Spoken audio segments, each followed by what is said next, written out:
السلام علیکم ورحمۃ اللہ وبرکاتہ۔ تمام دیکھنے سننے والوں کو آسمہ وہاب چینل پر خوش آمدید۔ آج میں آپ کو ہر قسم کی پریشانی سے نجات کا ایک نسخہ بتا رہی ہوں۔ آج کل کے دور میں ہر انسان کو کوئی نہ کوئی پریشانی ضرور لاحق ہوتی ہے، کسی نہ کسی ٹینشن میں وہ ضرور مبتلا ہوتا ہے۔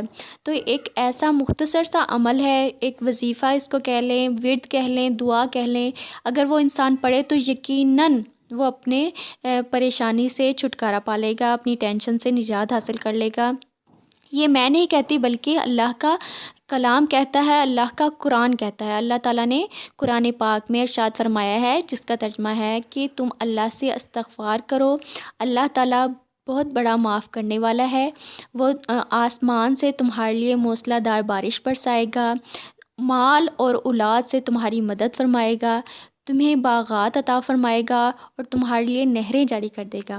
اس آیت کو پر اگر ہم غور کریں نا تو دیکھیں اللہ تعالیٰ نے جو ہم سے وعدے کیے ہیں، یعنی کہ اللہ تعالیٰ ہمیں مال عطا فرمائے گا۔ ہر شخص آج کل چاہتا ہے کہ وہ مالدار ہو، اللہ تعالیٰ وہاں سے رزق عطا فرمائے گا جہاں سے انسان کا گمان بھی نہیں ہوگا۔ اور اولاد ہر ایک کو پیاری ہوتی ہے، اور ہر شخص چاہتا ہے کہ اس کی اولاد، خاص طور پر بیٹے، اللہ تعالیٰ عطا فرمائے۔ تو اس آیت میں اللہ تعالیٰ نے بیٹوں کا بھی وعدہ کیا ہے کہ اللہ تعالیٰ تمہیں بیٹوں سے نوازے گا۔ تو ایک مختصر سا عمل کرنے سے اللہ تعالیٰ ہمیں کتنی زیادہ نعمتیں دے رہے ہیں۔ اسی طرح اگر ہمارے پاس کوئی شخص آتا ہے، ہم اس کو کہتے ہیں کہ ہم سے پریشانی اپنی ظاہر کرتا ہے، تو ہم اس کو کہتے ہیں کہ آپ استغفار کیا کریں نا، یعنی کہ زیادہ سے زیادہ اس کا ورد کیا کریں۔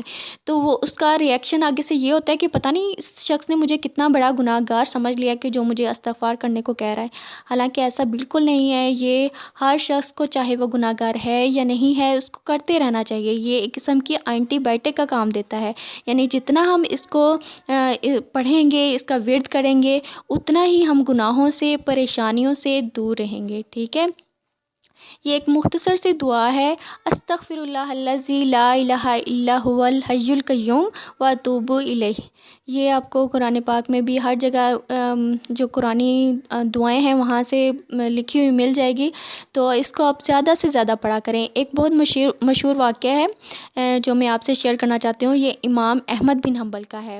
وہ کہتے ہیں کہ میں نے ارادہ کیا تو راستے میں مجھے رات ہو گئی، تو میں نے ایک مسجد میں رکنے کا ارادہ کیا۔ تو جو وہاں کی انتظامیہ تھی، انہوں نے مجھے رات وہاں ٹھہرنے نہیں دیا بلکہ منع کیا۔ تو اسی بحث و مباحثہ میں نا ایک شخص پاس سے گزر رہا تھا، تو اس نے کہا کہ اس صاحب کو آپ میرا مہمان بننے دیں، تو وہ مجھے اپنے گھر لے گیا۔ امام صاحب کہتے ہیں کہ میں جب رات ادھر رکا تو میں دیکھتا ہوں کہ وہ شخص آٹا گوندھ رہا ہے اور ساتھ میں استغفار کر رہا ہے۔ وہ شخص جو تھا وہ دراصل ایک نان بھائی تھا اور نان بناتا تھا۔ تو وہ جب آٹا گوندھتا، ساتھ میں اس کی زبان سے استغفر اللہ اس کا ورڈ جاری ہوتا۔ تو میں نے ان سے پوچھا، امام صاحب کہتے ہیں کہ میں نے ان سے پوچھا کہ اس استغفار نے تمہیں کوئی فائدہ بھی دیا ہے؟ تو اس شخص نے کہا کہ میں ایک غریب انسان تھا، اس عمل کو کرنے کے بعد اللہ نے اتنا مال دیا ہے کہ سنبھالا ہی نہیں جاتا، اور دوسرا یہ اللہ نے مجھے نوازا ہے کہ میں جو خواہش کرتا ہوں وہ پوری کر دیتا ہے اللہ تعالیٰ، سوائے ایک خواہش ہے جو میری ابھی تک پوری نہیں ہوئی، باقی تمام خواہشیں بھی اللہ نے میری پوری کر دی ہیں۔ امام صاحب نے پوچھا کون سی خواہش ہے جو تمہاری ابھی تک پوری نہیں ہوئی؟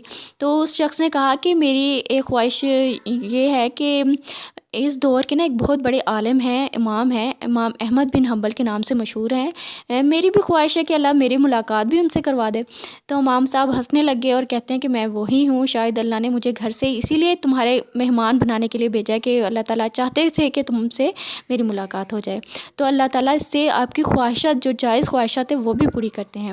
تو ہمیں اپنی زندگیوں میں زیادہ سے زیادہ استغفار کرنے کی عادت ڈالنی چاہیے، اور اللہ سے دعا کرنا چاہیے کہ اللہ تعالیٰ ہمیں زیادہ سے زیادہ استغفار کرنے کی توفیق عطا فرمائے۔ آمین، جزاک اللہ۔